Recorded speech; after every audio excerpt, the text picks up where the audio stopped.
You're at day 4 of Browns training camp, and what's happening on the field isn't just exciting. It's seismic. The kind of ripple that sends scouts scrambling for notepads, coaches exchanging glances, and fans running to social media like something historic just happened. Because it kinda did.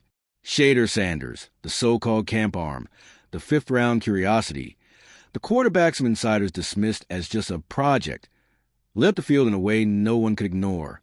3 touchdowns, 8 completions on 11 attempts.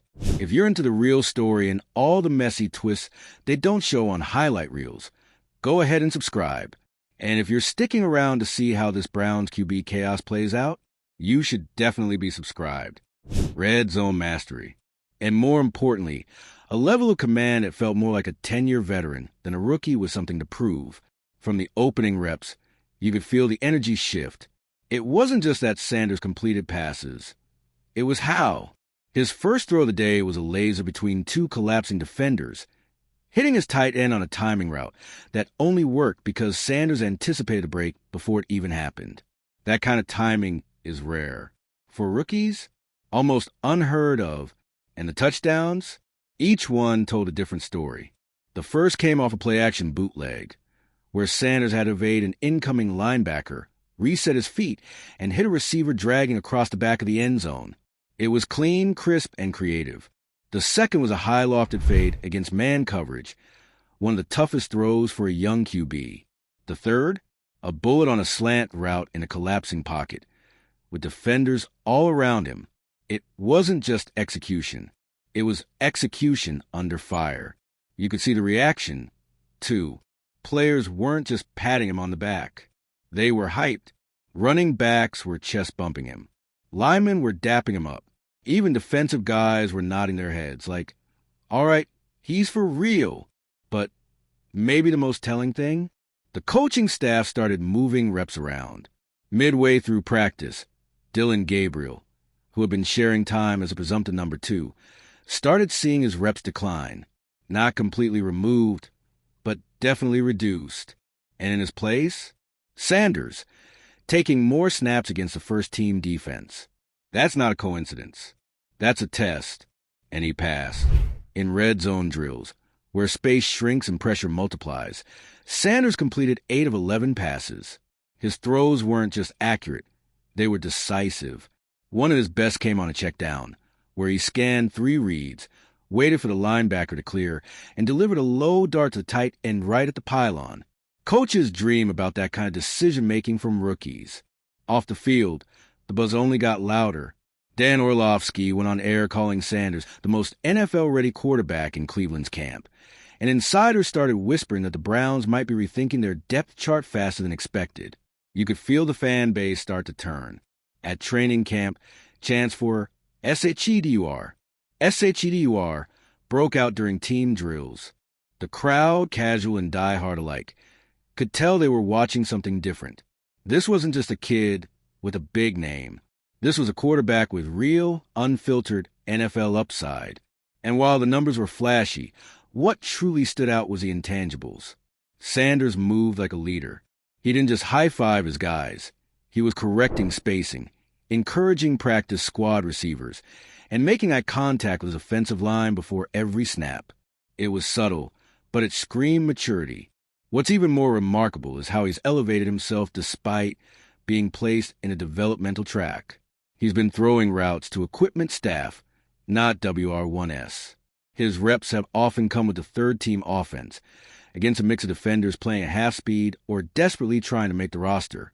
And still, he shines. There's something about quarterbacks who make everyone else look like they're playing a step slower.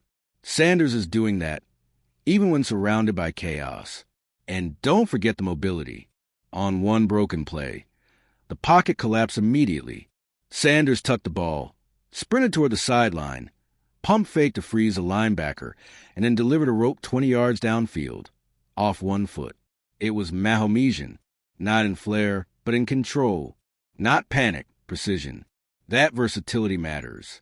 In today's NFL, pocket passers have to be able to extend plays, and dual-threat guys need to keep their eyes downfield. Sanders is both.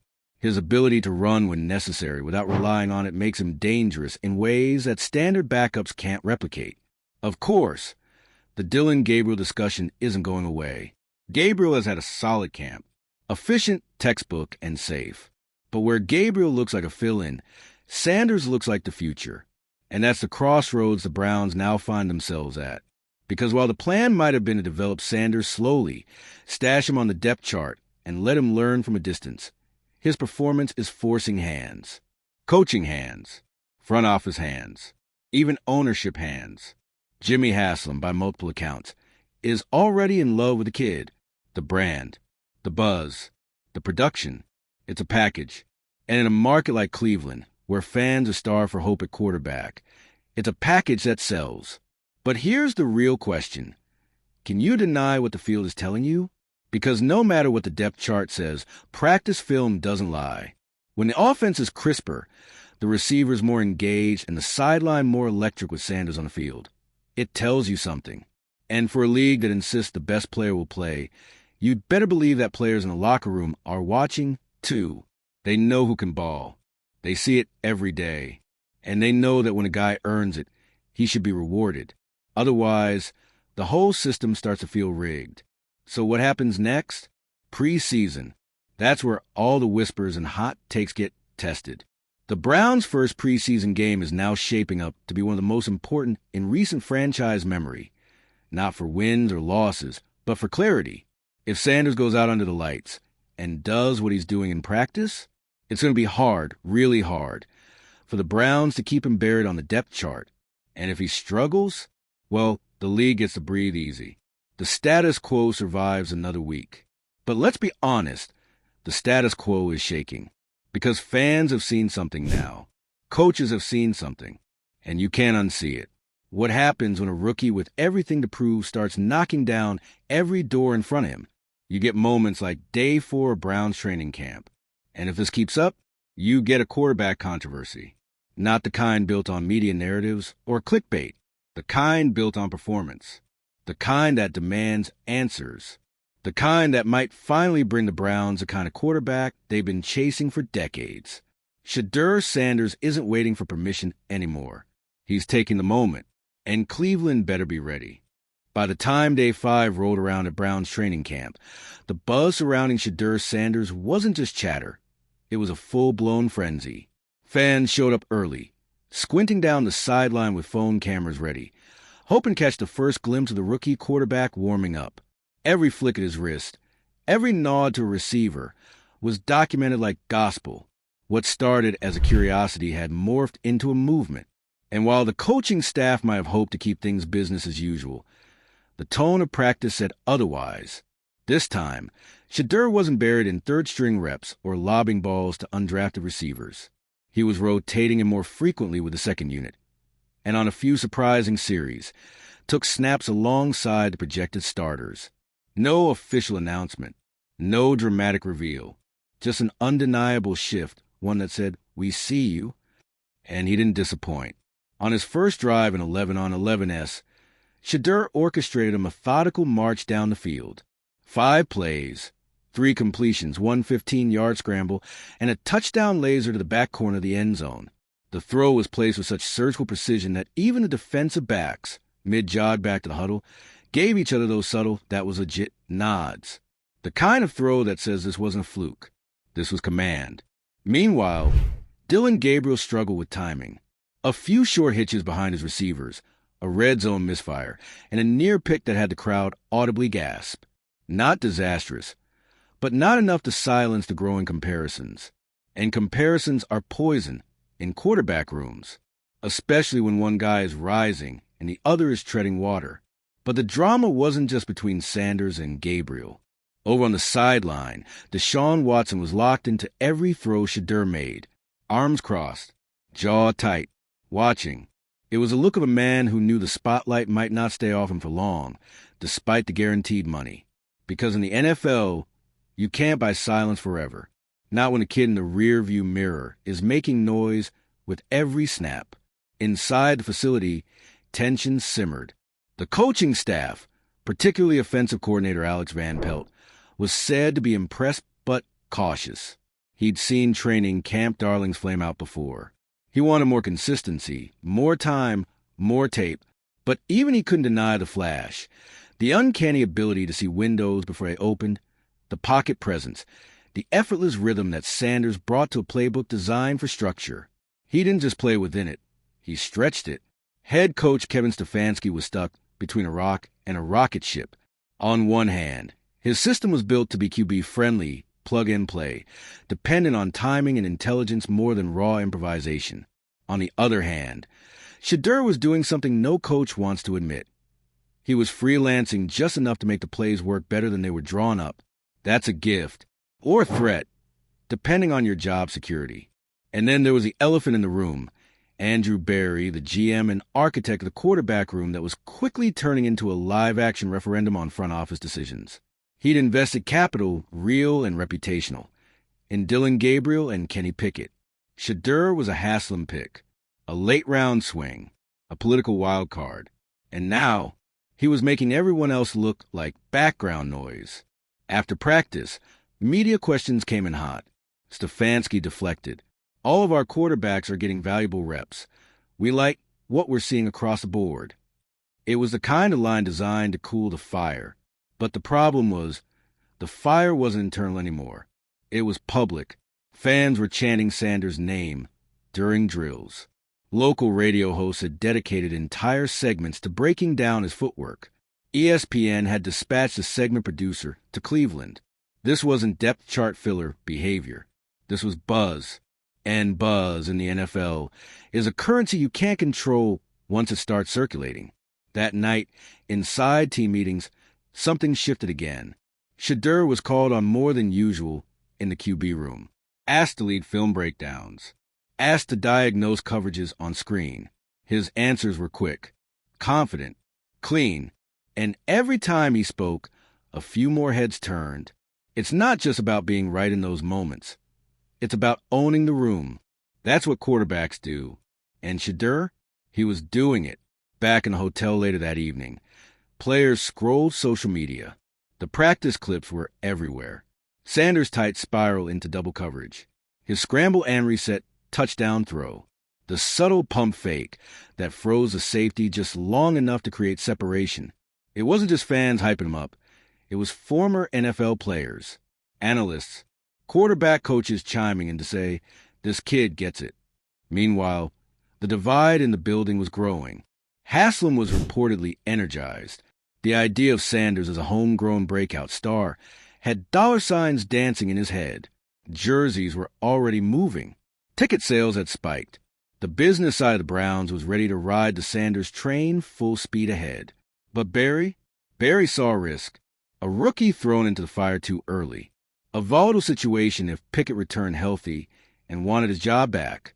A media circus waiting to happen if Deshaun faltered again and Sanders looked like the heir apparent. But you can't stop a moment once it starts. Not when it's this loud. The next day, reps shifted again. This time, Shedeur opened practice with the second-team offense but saw extended periods with the starters during red zone sequences. And for the third practice in a row, he led a scoring drive. His chemistry with Amari Cooper was starting to show. Quick outs, back shoulder throws, a perfectly placed sideline dart that even Cooper seemed a little surprised by. After the play, the veteran receiver walked back to the huddle, looked over his shoulder at Sanders, and nodded. It was subtle, but it was real. Respect. That's how it starts in the NFL. Not with big speeches or bold declarations, but with one rep at a time. One throw, one look, and Shedeur, he was stacking them. After practice, Shedeur finally spoke to the media. Calm, collected, measured. When asked about the pressure, he smiled. There's no pressure when you prepare. Every day is a chance. I just want to be ready when they call my number. It was a kind of answer that doesn't make headlines, but hits hard inside locker rooms. Coaches love it. Teammates trust it. And fans? They eat it up. As night fell on the fifth day of camp, the message was clear. Shedeur Sanders wasn't just surviving camp. He was owning it, one pass at a time. The only question left, how long can the Browns pretend there isn't a quarterback battle anymore? By the sixth day of Browns training camp, The media tents were pitched a little closer. The cameras lingered a little longer. And the coaching staff? They were officially out of room to hide. Shedeur Sanders had turned from a late-round curiosity into a looming inevitability. There was no denying it anymore. Not after Day 5's closed-door coaches meeting reportedly ended with more than one voice saying it outright. We can't keep running from what we're seeing. Those reps were the starters. They weren't experiments now. They were evaluations. The unofficial consensus was simple. Give him enough rope to hang himself, or to run with the job. Practice opened under gray skies, and with it, the first true split of reps between Shedeur and Deshaun Watson. Not just token drills or situational packages, but full-team head-to-head installs. It was the first time the staff acknowledged, without saying it out loud, that the open competition line was more than just coach speak. And the difference? Night and day. Watson's timing was off. He looked hesitant on intermediate routes, misfiring on 2 timing-based throws that had the offensive coordinator shaking his head. The reads were slow. The footwork rushed. One red zone drill ended with a throw behind David Njoku that bounced off the tight end's fingertips, followed by a long, slow walk back to the sideline. It wasn't catastrophic. It was just dull, measured, expected. Then Sanders took the field. The energy flipped instantly. His first snap, a rollout left, eyes downfield, and a bullet across his body to the sideline for 12 yards. 2 plays later, he looked off the safety and dropped a 25-yard dime between the corner and linebacker that drew audible reactions from teammates. The throw wasn't just accurate. It was disrespectful. The kind of throw that says, "You're still putting me behind this guy?" Coaches looked at each other. It was happening. By the time the red zone reps rolled in, Shedeur was operating like a surgeon. Not a single wasted motion. Every snap, a purpose. Quick out to the flats. Slant under pressure. A scramble up the middle for 9 yards when coverage locked down. It wasn't flashy, it was efficient. And if there's one thing NFL coaches love more than anything, it's a quarterback who finishes drives. 3 trips, 2 touchdowns, 1 field goal. No turnovers. One coach on the sideline reportedly muttered, "That's the best red zone period we've had all camp." Even the defense started buying in. You could see it in how the linebackers adjusted. Quicker to collapse the pocket, more deliberate with disguise. You could hear it in the way Denzel Ward chirped from the sideline, pushing the rookie to show it again. This wasn't charity anymore. It was competition. Real competition. And Shedeur? He was thriving in it. After practice, whispers turned into real talk. This is no longer about grooming for the future. One team source admitted, he might be the best option for right now. But behind the scenes, things weren't so simple.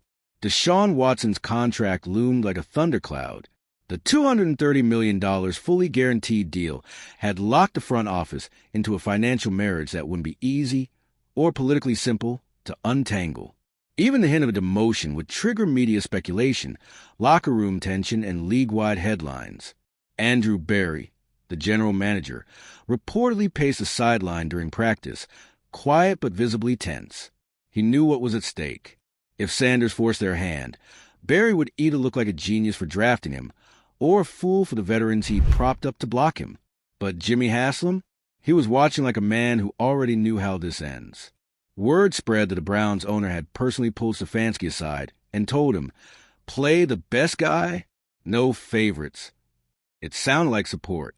It was also a challenge, because right now, the best guy wasn't the one with the biggest contract. It was the rookie no one expected.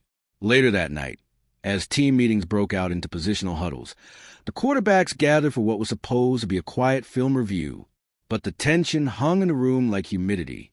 Watson sat arms folded, eyes low. Gabriel took notes, expression unreadable. Sanders? Calm, comfortable, engaged. When Van Pelt paused the tape to ask what went wrong on a particular blitz read, it was Shedeur, not Watson, who chimed in first. Linebackers shifted late. Slot should have adjusted inside. Safety rotated too early. Throw needed a 1 count delay to hold him. Silence. Van Pelt nodded. Exactly. That was the moment. Not the throw. Not the scramble. But the film room, that's where quarterbacks win trust, where they separate. And Sanders, he just passed another test. Outside the building, the public was already ahead of the decision makers. Hashtag #StartShedeur trended locally. TikTok edits of his throws hit 500,000 views. A Cleveland radio poll found that 61% of fans wanted him starting week 1, double the support for Watson. It was snowballing. The next morning, Stefanski walked into the building and made a decision. It wasn't formal. It wasn't public. But reps were the ones. They were going to Shedeur first. Not all of them, but enough to make it clear. The leash was off. That practice became a turning point. From the first rep, Shedeur moved with the way of the moment, but without the burden of pressure. Audible at the line, hands crisp on the snap. Everything was sharp. He dropped back and fired a deep crossing route to Elijah Moore, who caught it in stride, racing 30 yards downfield. The sidelines erupted. Moore sprinted back to Sanders and smacked his helmet in celebration. It wasn't just practice anymore. It was belief. Coaches started coaching him harder. The scrutiny increased. Mistakes were called out louder. But so was the praise. The staff wasn't testing him to break him. They were seeing how far they could push him. And the answer kept coming back the same. Further than anyone thought. After the 2-hour session, Sanders was the last quarterback off the field, staying behind to throw extra reps with the backup receivers. And when asked by media if the increasing reps meant he felt like a starter, he answered without flinching, "I don't think about labels. I just think about getting better. Every throw is a job interview." That night, one of the team's defensive veterans reportedly said it best over dinner. He's got it, whatever it is. He walks into the huddle, and you believe. That's something you can't coach, can't fake, can't manufacture. And once it's there, it's hard to ignore. So now the Browns find themselves in a familiar NFL dilemma with a very unfamiliar twist. Do you stay the course with the expensive, embattled starter? Or do you ride the wave and trust a rookie with momentum, presence, and undeniable command? There's no perfect answer. But there's one undeniable fact. Shedeur Sanders isn't just in the conversation anymore. He's leading it.